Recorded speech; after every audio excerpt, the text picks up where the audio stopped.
There are 450. There are 14 months. Mr. Redkey. Hello, How hello. are you? I'm doing fine. Hello. I think we have met. I'm not sure. We've definitely spoken on the phone. Yeah. I'm Smalley Fontana, the manager of the Complaints and Audit Unit.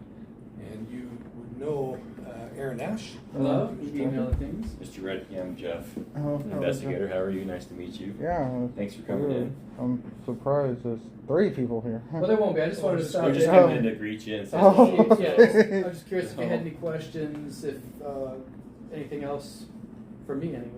Not right now. No, we don't have any questions. It's just about the thing with what I'm here to see Mr. Hunt about today. So. Okay, great. All right. Thank you. Yeah. All right. Thanks, Aaron. Okie doke. So I guess we'll leave you. I was just going to, one thing I did want to mention though is that did you bring any recording devices or did you intend to record anything today? I just brought just my cell phone right here. So. Okay. Nothing in your laptop bag or anything like No.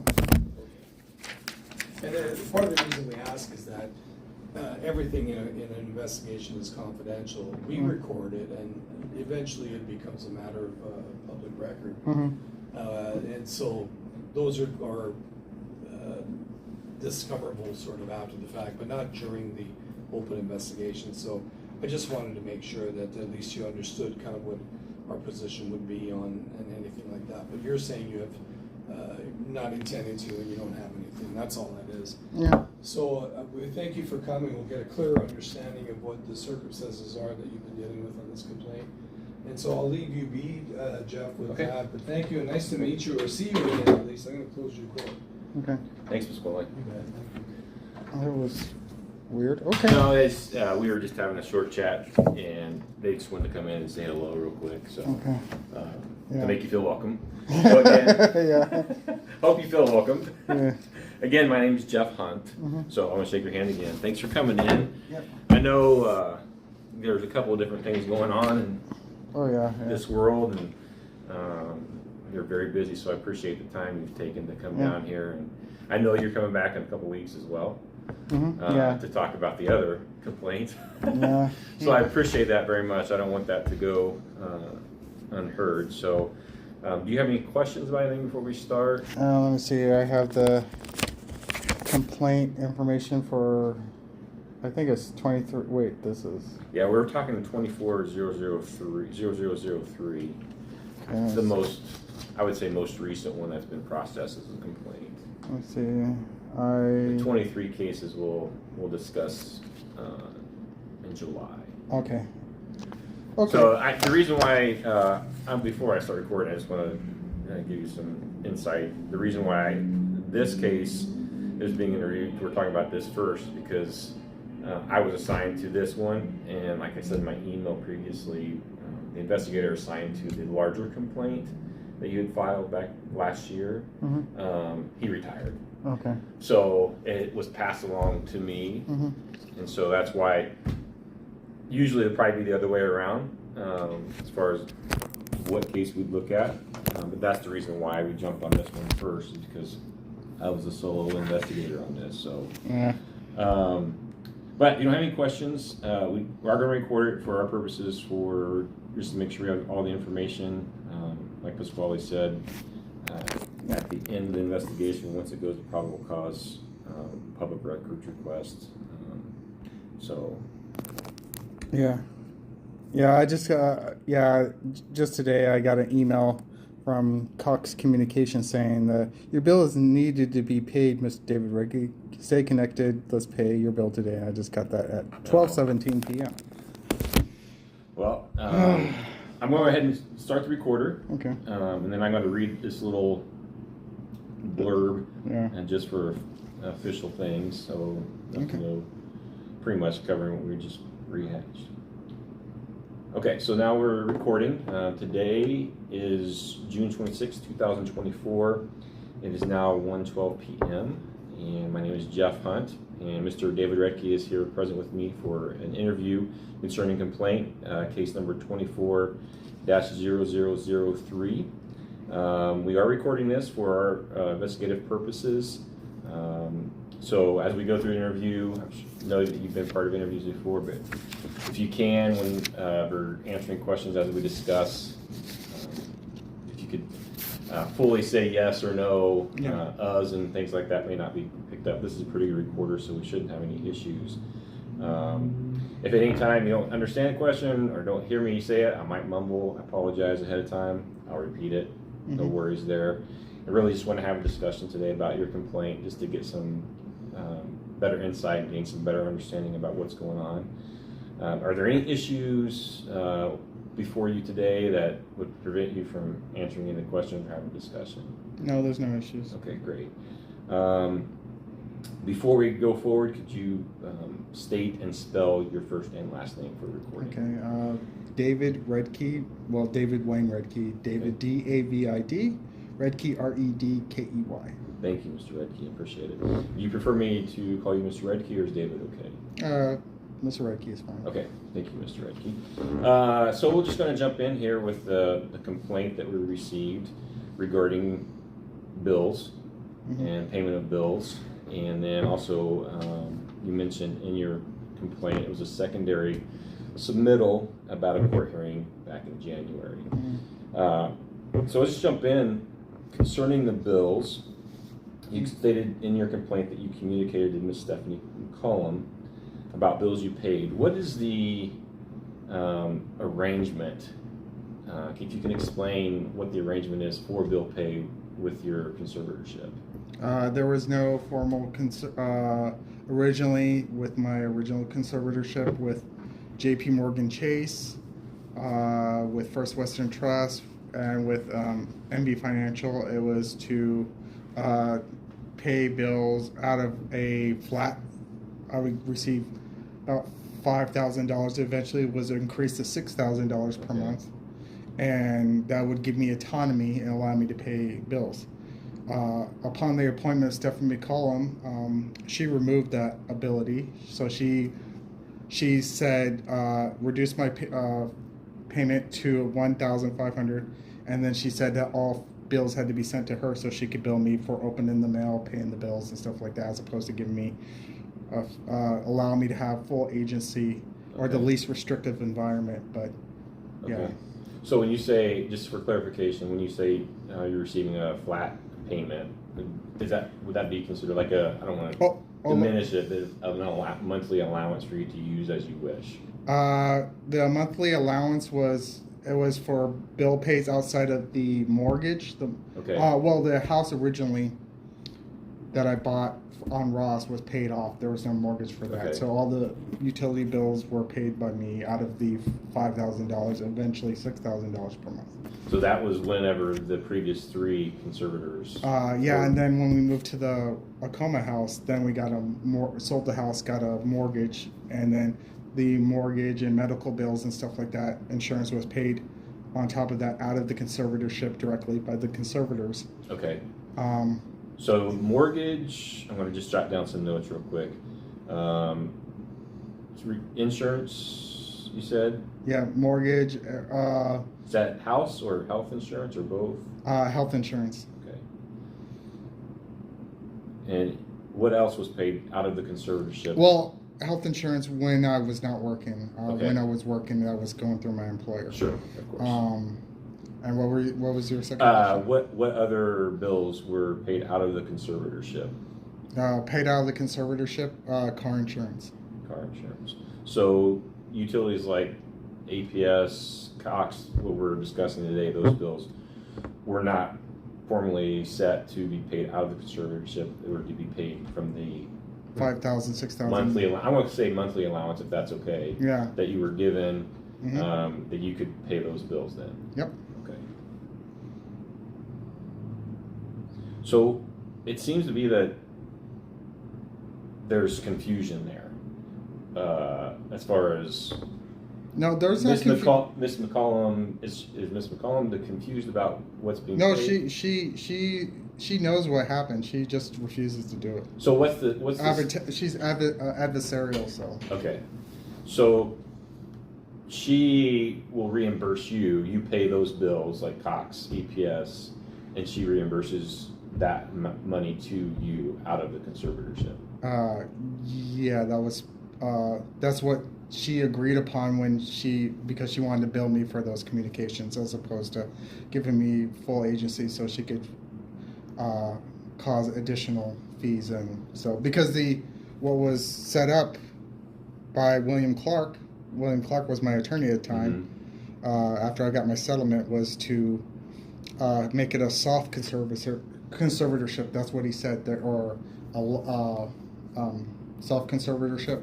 And looking at the billing statements, he refers to it as such as well.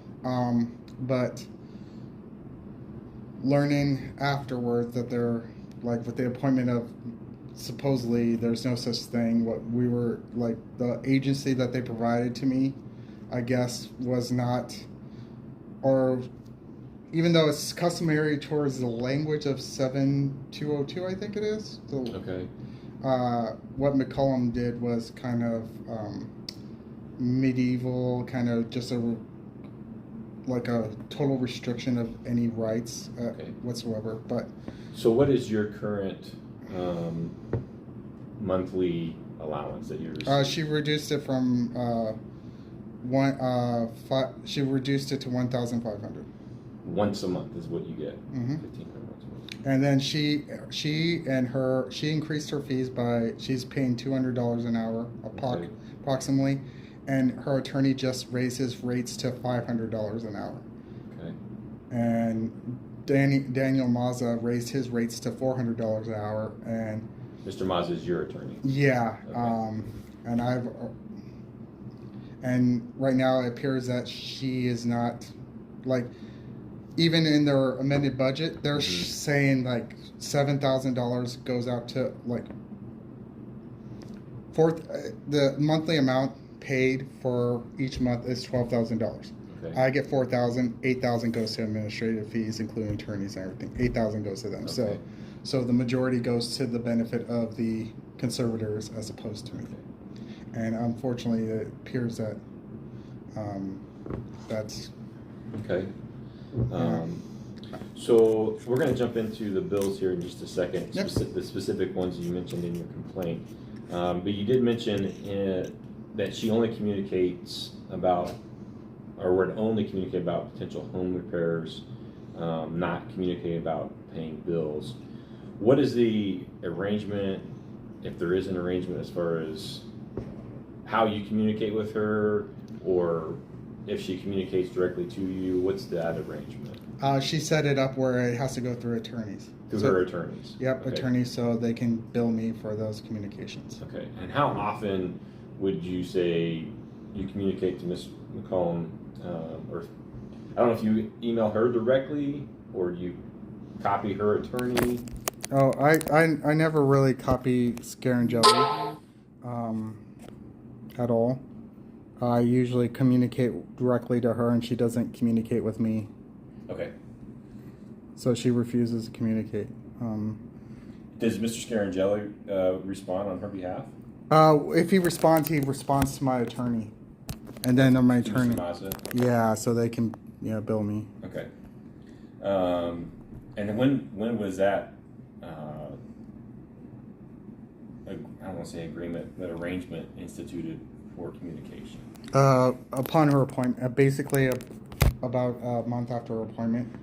She was appointed early last year. Yeah. So essentially, for 18 months ago. That's how it's been. Right now they've been released. $300,000 in the span of 16 months, and there was a refund of about $20,000, so $320,000, and has been reduced as of the end of May to $49,000. The majority of it going to them. And what is that referencing? I'm sorry. That's the unrestricted account. Okay. And the majority of that's been like in April. She spent $12,000 to Scarangelli, her attorney, or Deutsch, Scarangelli, and Kupazinski. Kupazinski actually was a member of Mazzanero, my attorney's law firm. Okay. And then about in December of last year. Kupazinski moved from Maz's office to Scarangelli's office. Okay. And how do you spell it? Kupizewski,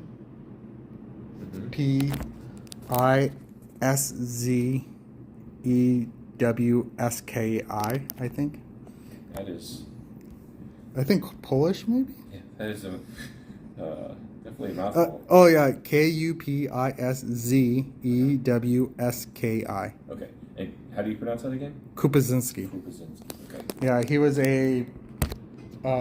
was a probate commissioner up until a few years ago, and then he became an attorney. Okay. In probate. And he worked for Mr. Maz's office. Yeah, he was an associate there, and then he became a partner with Scarangelli. Okay. So he was an associate up until the end of 2023. Yeah, around December of 2023. Okay. I think. Yeah, because then he sends up a thing about their name change. Okay. And another thing that I brought up is that Scarangelli's partner, Paul J. Thoit, was a member of Thoit and Thoit law firm, the law firm that represents Mark Thoit's law firm. So because they're brothers, and she identified during one of the responses that there is a conflict or the appearance of a conflict of interest between her attorney and the guardian ad litem, but that doesn't mean that's her conflict of interest, even though she has, even though she's aware of it, she hasn't done anything to mitigate it at all. So she actually allowed them to benefit it. So it's shown that she's not prudently managing costs whatsoever. Okay. Jot that down. Okay. And another thing I know it's gonna be. Another thing is that I know you're gonna just factually jump at you as we talk. Yeah, just because it's a web. But Mark Thoit filed a petition to investigate the need of a guardianship, and then they filed a joinder to actually expand Mark Thoit's power, because originally Mark Thoit was appointed by William Clark, my former attorney, who was representing First Western Trust, which that's a conflict of interest, of course. Because he can't go from representing me to representing other parties without written consent. He never received that written consent. So,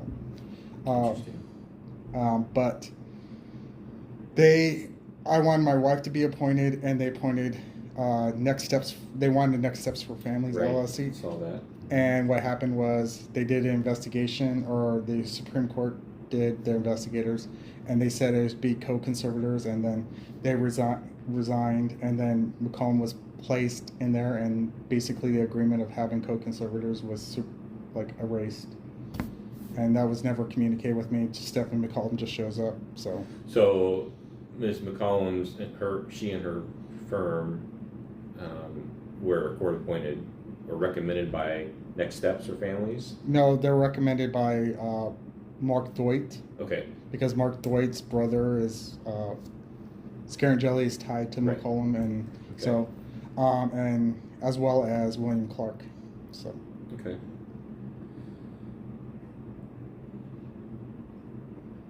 All right. But anyway, sorry about that. That's just a lot of stuff. It's a very convoluted case. It's been many years, from what I understand, that you've been in this situation, and so there's probably a lot of detail and facts that you have swirling around up there that are going to jump out. But if you have things that jump out at you, that's totally fine. I'm sorry. No, don't apologize. Just try to focus it on just this complaint. specific. Yeah, because like I said, the other complaint that we have before us, we'll talk about in a couple weeks. There's a lot more detail, a lot more information to that one. So, all right. So with this specific complaint, you went ahead and paid. We're talking about APS, Cox, and the City of Phoenix utility bills, and that you went ahead. Part of what you stated was that you had paid these on time, and Ms. McCollum failed to reimburse those amounts, at least in a fashion that was acceptable to you. Would Yeah. that be a fair assessment? With the ones, yeah, she waited about a month later to deposit the money. Okay. And so what we're looking at, and I'm sure you have the information as well, and I just have notes about it. What we're looking at is the City of Phoenix bill was $67.25. Cox bill was $182.74. And then what I have, I guess I have a question about those. Were those for, I know those were bills that were due middle of January-ish. Mm-hmm. So that was for the December billing, December usage. Yeah. Is that accurate? Yeah. Because part of what I'm going to ask you for, if you can after we meet, I didn't ask you ahead of time, is a copy of the actual bills from the city that are referenced in your complaint. So there'll be the bill that was due in January. Didn't come in our complaint. I know I saw the attachments in your communications on this column on the emails. But just for our records, just to verify that those bills, in no way is this questioning truth. It's just for our records. So the city bill of $67.25 and the city bill that was $67.95. I believe that would be for the January billing, as well as I guess the Cox bill for both those months. I know that you did submit the payment for one of those bills, a verification for the payment. I have that somewhere here. Yeah, Stephanie McCollum just emailed me too, but about what time is it? About 1 minute ago. Oh. Well, I'm gonna pay you now. I'm like, oh, okay. And then there's question about the APS bill. So according to the APS bill that you submitted, it was $184.51. What day was the email? That was Sorry. January. Let's see, January 7th. You asked for reimbursement for the city and Cox bills, and then in that you stated that she hadn't paid for the reimburse you for the APS bill, which you paid on January 7th, so the same day. My question is that bill, it was $184.51, and you paid $223.32. Because what was the reason? Is there a reason why you paid over the amount that was due? Because she underpaid the previous bill, so there was leftover. So there was a carryover. Mm-hmm. Okay, so that was not, the carryover was not included in the 184 on the bill. Yeah. Okay. Is that what? No, the bill itself, that was the bill just for the month. The carryover wouldn't be in there. Let me see. I don't have the APS bill. APS.com. All right.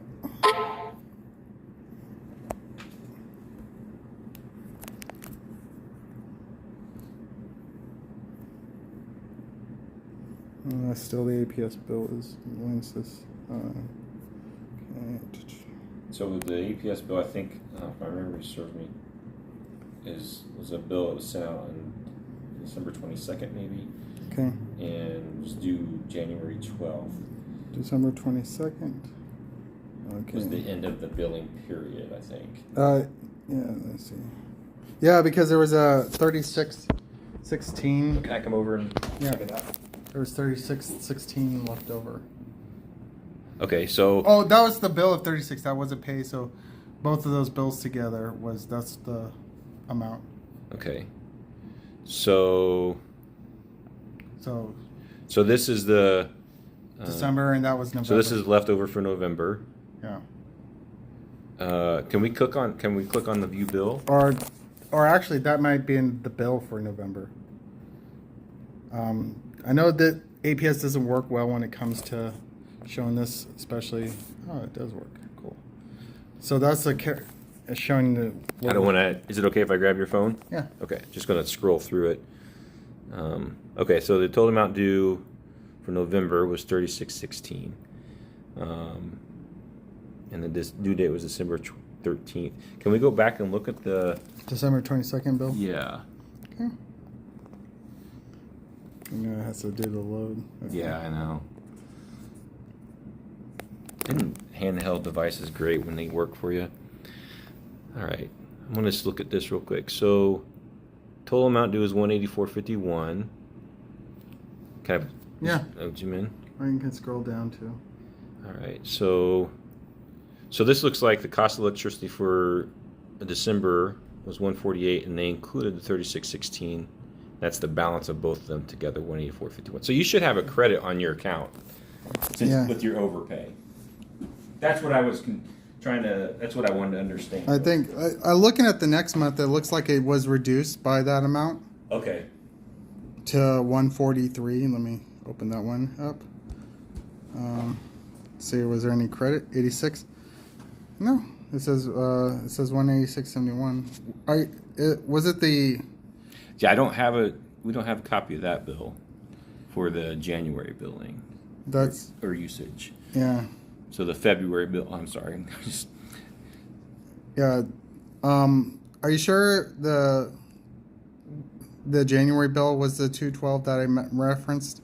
That's what I'm trying to. Or it could have been the Cox Communication bill, or AT&T bill, or. I don't have any information on AT&T. That wasn't part of your complaint. So. Yeah. So based on what I know, I don't have the bill. It's based on my notes I wrote down. It's on my computer. Right. Did I include the email that I sent to Stephanie McCollum on? Yeah, so there were several different emails. There was a couple January 7th, January 9th, February 10th. Oh, yeah.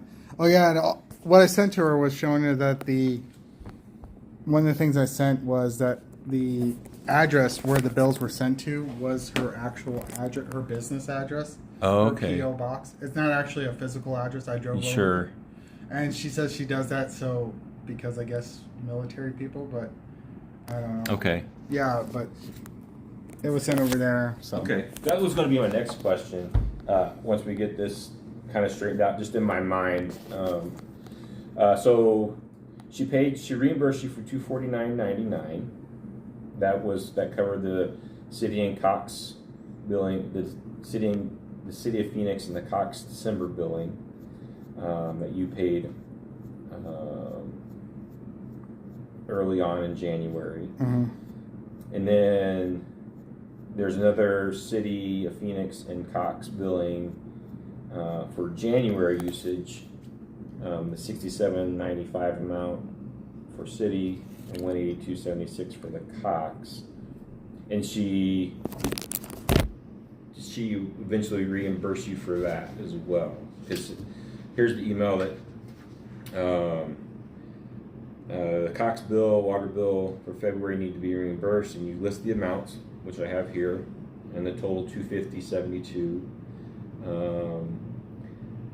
And you said never refunded APS for last month, which is the yeah, because she put in an amount that was lower. She only Okay, so the reimbursement for the January usage for Cox in the city, that has been reimbursed as well. Let's see, that was January. I can look at my wife because she deposited it into our B of A account. Okay. And I can look and see if there was $250 because it'll show counter credit if there was something reimbursed. Yeah. Or paid, and because she doesn't do it like wirelessly. She does it drives down there and pays it, and it has a counter credit. Let me see. I can look at all the transactions. I'm sorry, I didn't prepare you for this, so I apologize. You're having to look through things. Oh no, it's fine. Let's see. We're in April, March. Okay, January. Okay, let me go all the way back. Okay, counter credit for $1,500. That's the monthly amount right there. Let me see if there's another counter credit. Monthly fee, January, counter credit $1,500. She paid $120 in February 6th for bills. Counter credit $250.71 in February 26th. That's the one. Yeah, that was February 26th. She paid that. Okay. So it's like over a month, almost 2 months late. So what's that's what leads me to my next question is, when you get the bills and you pay them, how quickly, you seem to be on top of, just in the couple bills that you sent, you pay it on time. Yeah. Then what's the process for you to give her access to the invoices that are paid, or do you send her a receipt for what you've paid? What's your process to let her know you paid bills A, B, and C, and these are the amounts I paid? Yeah, I send the printed receipts, copies, screenshots of it, attached to it, embedded into the email, and email it to her. And then how quickly after you pay that do you typically do that? How quickly after I do that does she refund me, or you pay today, probably like 1 or 2 days, or the same day, sometimes depending on the thing. So we could say pretty quick. Yeah. And what's the typical response time for reimbursement over the past, say, 6 months? 6 months. When she does refund it, it's usually a month late for a refund, if she refunds it at all. So there's times where she doesn't refund. Yep. Okay. Do you have any examples of that? Because if that is, in fact, the case, we need to take a look at that as well. Okay, let's see. But you don't have to look for that today. Okay. When you leave today, if you can provide that information, that would be fantastic. Is there a time frame that is agreed upon, or an arrangement of when you send her the paid bills, the invoices for the paid bills, for her to reimburse you? Is there a set time frame? You said it's usually a month late, and sometimes it doesn't show up at all. She hasn't really communicated. She, in her written thing, she's like, the way she wants it done is she caused it to be more restrictive. She says just send her the bill, she'll pay it. Sure. And that was not something I was comfortable with, because that was not the arrangement that I signed up to, so it became much more restrictive under her. So yeah, I would send it to her, and then eventually we came to a verbal agreement I would send over bills, stuff, so she would pay it.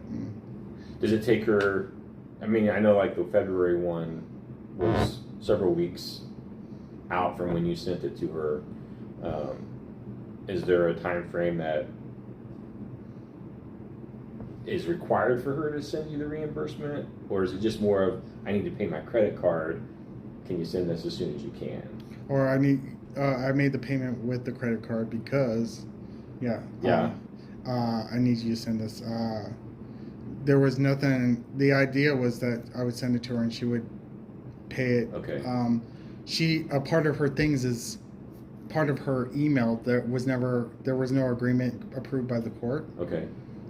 Where she would receive an invoice and it would take, and she's only open Monday through Thursday. Okay. So it'd be 7 days or so. I can provide the thing where she provides the outline of when bills are paid. So if I paid the bill or got the bill on Friday and I paid on Friday, she wouldn't get the invoice until, or she would read the email or whatever, but she would not act on it or acknowledge it or whatever. Okay. It wouldn't start until, next week, and then she, it's the week, like 7 business days or whatever before she would refund me, or in this case, the other one was almost a month late. So. Okay. So there's definitely some lag time there. Yeah. Okay. And it appears that. So yeah, it hasn't been very smooth or at all. Okay. Since I don't know why my wife was overlooked, but that's another matter I was altogether. gonna say that decisions, we'll never understand some decisions that happen in our lifetime. Well, So- no, I mean, I can imagine why it was overlooked because there is a, I think who is it, Aristotle or Plato? There's relationships, one for convenience, whatever. Sure. But if there's a relationship between me and the conservator, and the conservator financially benefits from the appointment, then they are behooved to maintain that appointment, because if it would put them out of business, they would lose their job. Sure. So they would have that. That's conflict of interest. It's inherent in the system, and the only way to minimize that would probably be like something that a lot of people may not agree with, would be turning it, like, make all conservatorships and stuff like that funded by the state. Because it'd be the same way as a person that's in prison. They can't maintain their thing. A person that's in prison can't maintain their freedom because they broke the law, or a person in conservatorship, guardianship, whatever, cannot manage their funds. So the state steps in and appoints someone. So as opposed to, they take that person's rights away. So in the case of prison, the government funds it, taxpayers fund it. So in the same way as conservatorships or guardianships or whatever, those taxpayers should fund that as opposed to taken from the estate. But I don't know. That would be. That's a lot of. That would create a whole change. Yeah, that would require a statute change, laws, and everything like that. Would be upheaval. That would be that's probably an accurate way to describe that for sure. I mean, they could potentially, if they got enough people, to do a constitutional change. I know they have SCR, Senate concurrent resolution that's going to be on the ballot this year, that was passed by the Senate and the House, which would remove the voters' rights to vote on judges. So every 4 years for Superior Court judges, and every 6 years for Supreme Court judges or appellate court judges, they go up for election because we have a long ballot. Yeah. And because of the kind of response to the Arizona Supreme Court's view on a woman's right to choose, a number of those justices that are on the ballot this year, Bollock and King, are potentially in danger. So the Senate Republicans and the House Republicans put this on there to remove those rights. So the way Arizona was designed were based on populism, because of populism in a sense, or progressivism, not liberal progressivism, modern progressivism, but progressive party under Teddy Roosevelt, which is populist. So have the voters decide everything. And what the Senate Republicans, the state Republicans want to do is remove the voters' ability to remove judges, because typically judges don't do anything, and everyone confirms them. But unless a judge does something that could cause ire with the public, no one's going to know about them, so they'll check us. But in the case of Bollock and King, Justice Bollock and Justice King, because of their view on abortion, they are in danger of not being re-elected, or retaining their seat. And so that's why that's why the Republican Party at the state House and state Senate put that on there to put on the ballot. And it's going to be retroactive too. So if it gets passed by the voters, all it needs is 50% plus one. Even though it's really, according to online, where you, what is it? Voice, I forgot the thing. It's the program where you can vote whether or not you support a bill. Oh, sure. I think it had 14 people support it, and it was over 500 people against it. So I don't know how likely it will be passed. But even if it is not passed, then it's a moot point. But if it is passed, it'll be retroactive. So if voters support the change that allows makes judges lifetime appointments as opposed to going up for election. The only way they can be removed is through contact stuff, and it's gonna be retroactive. So if that gets passed, then even if King and Bullock get voted out in the election, because the bill was passed, if it's passed, then they would still retain their seat. Interesting. But that's that. You are very well informed. Yeah. I've never heard in discussions about different things like that, someone break it down as well as you just did. So you are very well informed, right? I appreciate that very much. Get back to this. Oh, well, I'm supposed to. I'm a teacher. Right, so. right. So you got to know this stuff if you're going to teach, right? Well, yeah, English teacher, but I should have been in government because I would have been able. So just to rehash some of the things we talked about, the bills are paid. You pay everything but mortgage and health insurance, car insurance. Those all come from the estate, from the conservatorship. But the other ones, I'd say regular, everyday, monthly bills, you pay and get reimbursed for it. It's how this current setup is. Are there any bills that you send to Miss McCullum that she pays directly? She put the mortgage and car insurance on auto pay. Okay, auto pay. And the fact that I'm like, does she do that with, like, I don't know what service provider you have, but AT&T or T-Mobile or anything? No, she doesn't. She won't pay those. I have to send it over, and she. So you pay him and she reimburses you. Yeah, she should. Yeah. Okay.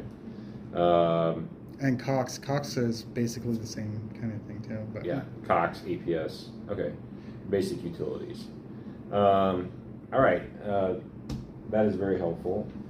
Now, I'm going to jump on to the second part of your complaint submittal, which was reference to the hearing on January 5th. I've watched it a couple times, and very interesting, and just want to see, when you referenced that hearing, you stated that Ms. McCollum lied to the court considering information that you had provided to them regarding her conduct. Can you explain to me where she lied, what she was lying about, she and said, what conduct? Oh yeah, she said I couldn't manage pay my own bills on myself. She, believed I needed to be in a conservatorship, basically, so she said I don't have the ability to pay my bills. And what did, so you view that as her lying to the court? Yeah, because in the sense that when she knows, because I've paid bills that she hasn't reimbursed, or paid bills that she has reimbursed, that I have the ability to pay bills on my own. So for her to say I didn't, even though she has that arrangement, is disingenuous. Okay.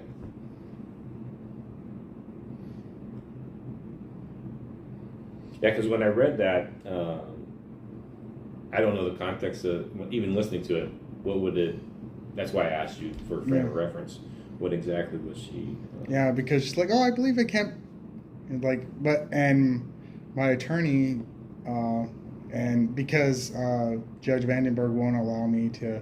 Thankfully, she's up for election this year, but Judge Vandenberg wouldn't allow me to represent myself. So, as opposed to other individuals in the probate system that were allowed to represent themselves, but that's a different matter. Okay. They would not. He would not file objections, but so I have a bunch of stuff here, so that I'll have to say for the next one. I know. What I mean? If No. This is the thing about showing how Paul Thwaiton used to be a VP. Yeah. If you have if that information pertains to your original complaint, please send it along so we can review that as well. So that we can address that when we talk to you about that complaint. Because anything you can provide is super helpful. You can just send it directly to me. Okay. I have your email. Yes. Okay.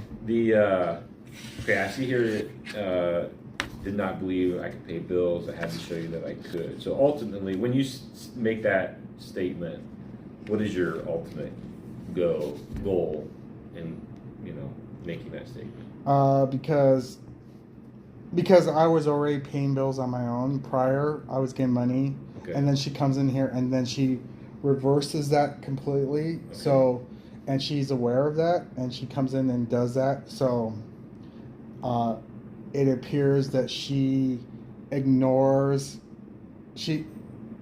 everything, and it Okay. basically just came up with the decision to make it the more restrictive environment for me as opposed to the least restrictive environment. Sure. I understand that. I think that. So the only thing that's outstanding on these complaints is the fact that the $223.32 that you paid the overpayment on the APS bill. That's something we'll have to dive into to see what your bills reflect, if there's any credit, because I know that she. If it's 220, if it's the 223 also includes the City of Phoenix bill into it, bundled in there. Okay. Because it could have been, if that's the amount. If I'm saying reimburse this amount, that means I paid these bills and like I added it up for her. So like, Sure.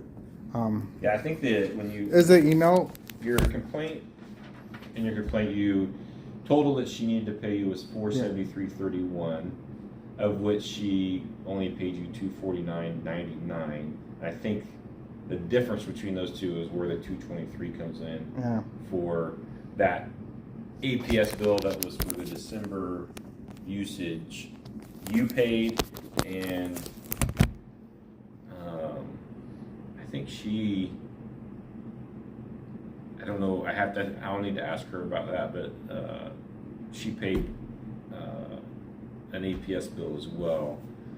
Oh, you stated that. I know after I paid it, I sent her a receipt. She did pay it again. She's done that. So that might be what it is then, because you did state never refunded for the APS last month, but you did pay it this month, and I'm guessing this month was the payment in February for the January usage. Mm-hmm. Okay. All right. I got that straight. That's what I wanted to know. One of the things you stated in your complaint, and I just want to get some insight into what you mean by it, just to have a better understanding. I'm just going to read it to you if that's okay. You said her priority is maintaining an asset for the conservatorship, not the quality of life for her alleged ward. Yeah. Just give me what you mean by because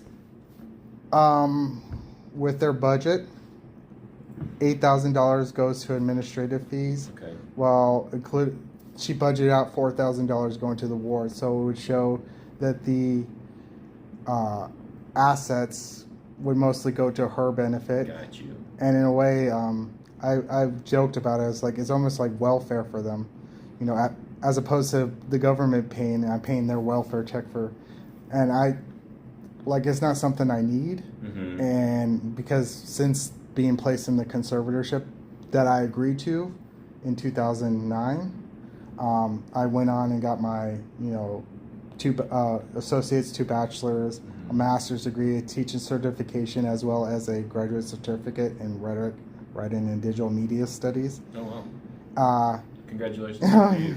Yeah, but I've shown competency, and the fact that I know the last hearing, Judge Vandenberg says a person can be placed in a conservatorship even if basically this gist of it is competency is not a prerequisite to be placed into a conservatorship, which I do not believe is factually correct, but that's... Interesting. Yeah. Did you, and I know this doesn't necessarily pertain to this directly, my question, but it does give some greater insight. Did you have similar, for lack of a better word, issues with previous conservators as far as bill payments and what was allotted to you and what the conservator paid? No, there was no issue. It was all under Stephanie McCollum. The only issue I had with First Western Trust is in January 2022, my estate was worth, not counting the house, the estate that they had control at the bank was $1,808,299.12. Wow. And during the course of that, it was reduced down to about 1.4, 1.5, and I was raising concerns. And then eventually, like, I found out that William Clark, even though he represented me before Judge Hamner as my attorney, the state bar said he never was my attorney, even though that's... Anyway, that caused the issue, and then the whole thing with the loss of money was why it moved from First Western Trust to Stephanie McCollum. Okay. Because of, like, all that money that I voiced them about what they were doing with my estate, and they were basically continued to lose money. And I was like, what are you guys doing? And basically in September of 2022, that's when they resigned. Okay. And yeah, so. Okay. Sorry. You might don't apologize for giving me information. That's what we're here for, is to get some facts and another funny thing is that in October of 2022, what happened was it showed the amount of money that I had, and it was showed negative amount that had year to date. So it started out $1,808,299. Then in October of 2022, First Western Trust upgraded their system, so it erased all that previous information, and so they changed it to a new, this new system, and it was it didn't show what it was, the beginning balance, or we don't have that record anymore. I'm like, okay. And then right before that, that's when they resigned as my conservator, so it just seemed kind of fishy. Interesting. If you don't mind my asking, where does your estate stand to date?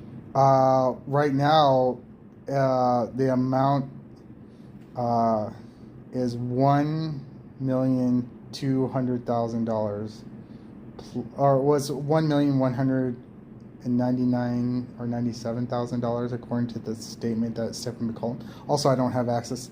That was one thing too, that with I could look at it all the time, see every day I could see how my accounts were doing. Now she'll set out the statements. Sometimes she'll send it out really late,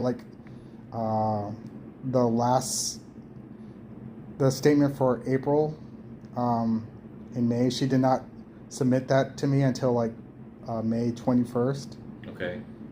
Right before a court date, that's the day before or the same day of the court date. So I didn't know any of my information, and yeah. So that's where I got prior to Ms. McCollum's appointment, you were able to look at your accounts at any point? Yep. And you can't do that now? Yep. I do not have that. You have to wait on her to send you the statements? Yep. Because I was with First Western, with J.P. Morgan Chase, First Western Trust, MB Financial. Yeah, they all had their online service that I could log into and look at it.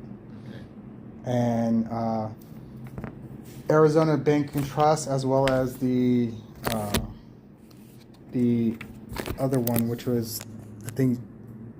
Oh yeah, and I also just got a statement too. They're asking, even though it was budgeted into the amount, they want to unrestrict additional money to pay T-Row or the banking institution. Okay. So evidently that wasn't paid by her, and they're trying to go above there without filing an amended budget or anything, because that would be part of her budget, would be the administrative fees. And that was filed, I think, last week. That's part of the court docket? Yeah. Okay, I'll take a look at that then. Let's see. All right. Well, I think you've provided all the information I need to gain a better understanding and some insight into this complaint. I appreciate your honesty. So I'm going to, after we meet today, I'll send you an email at the end of the day today or tomorrow, just to... Oh, yeah, and Judge Vandenberg will not allow my wife to attend virtually. Was your wife not allowed to participate previously, or? No, she...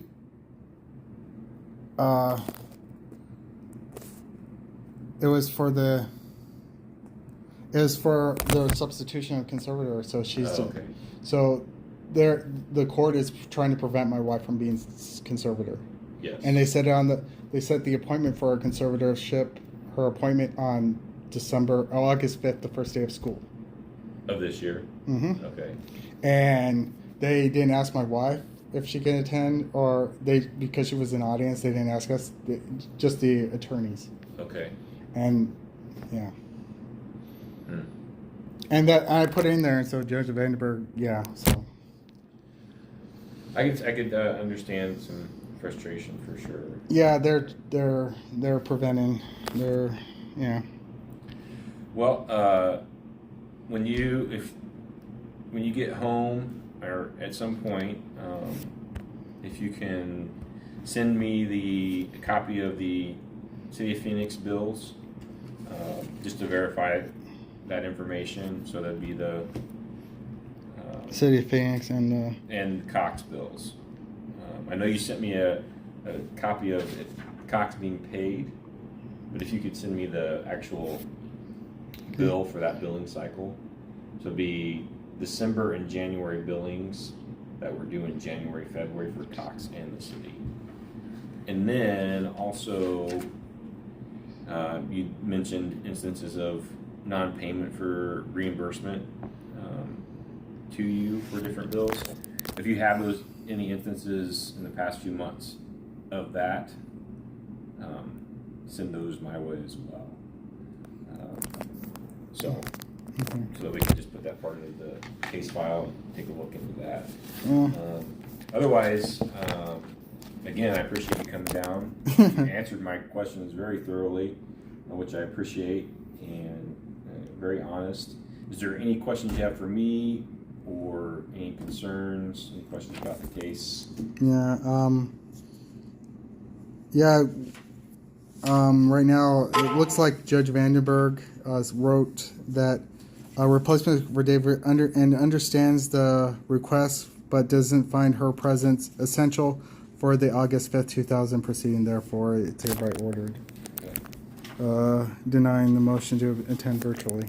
Take a look at that minute entry on because originally they wanted to bundle everything, even what was brought up during the hearing was for change of conservatorship, to change the conservator from Stephanie McCollum. That was filed as well, and that was supposed to be. They said they wanted to bundle it all together on August 5th, and then that's like the first day of school, and that's why my wife filed the expedited ruling or motion or whatever to attend virtually, and Judge Vandenberg denied it. So sorry to hear that. Yeah. Well, I'm going to again thank you for being here. I'm going to end the recording for interview. Time is make sure I covered all the questions on there. You covered everything that I had questions about. Even provided some information that I had asked you other questions. So that was it's really good information you provided. It's very helpful. And you, like I said, you're very honest. And so I'm going to end the interview at 2:06 p.m. All right. Awesome. Thanks again, Mr. Redkey. I really appreciate you coming down. Oh, and my wife has to work. I think one of the reasons why they told William Clark objected, and I think Mark Doyle objected to my wife being named conservator, was because they were saying that she didn't have a job or something, even though she did. So, That's one of those things where you may never understand or have full Yeah, insight well, into why they. I feel like, you know, it's one of those things. Yeah. Britney Spears, Michael Orr, Amanda Owens, so a lot of the conservatorships on the life. Well, thank you for having me. I'll see you in Yeah, it's 2 weeks. 2 weeks. Yeah, the week after the report. So we'll dive into the complaint. Yeah, and send over the APS bills. Yeah, I'll shoot you an email to remind you. We talked about it. So you have that record. And if you have any questions, or right here, sorry. If you have any questions, feel free to email me. Oh, Any concerned about anything. yeah, the best thing about coming down here is that you don't have to pay for parking. Right, you can park for free out on the surface. Right. No, not on the surface. That's a park over here. Oh, yeah, right. Yeah. Anyway. Well, thanks again, Mr. Redkey. Nice to meet you. We'll talk to you soon. Good. Have a good one.